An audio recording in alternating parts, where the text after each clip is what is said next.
At number 16. Norway must be boring as hell. These head cases are so desperate for amusement in the long, dark winter. They're making their own comedy show. Hei, og velkommen til TV-kjøkkenet med Toppens egen Decked out in candles, the host is doing a cooking segment with a twist. lussekatt. Og I dag skal vi lage lussekatter. Or rather, a drop. Og vi begynner da med crème fraîche.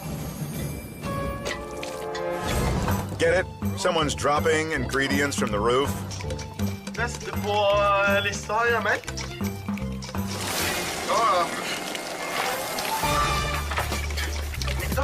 I know you're thinking this show sucks, Og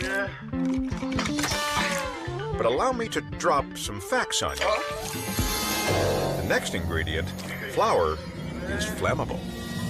vi kan fortsette med litt mel. Mel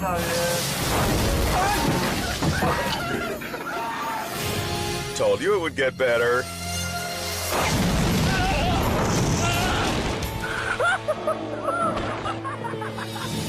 Kom tilbake, kamera går. The chef is singed, but fortunately he's okay. Show must go on. Though having to answer to Mom Mamma kommer til å drepe meg og se det her klippet, men det må til. may be the biggest burn of all. Mel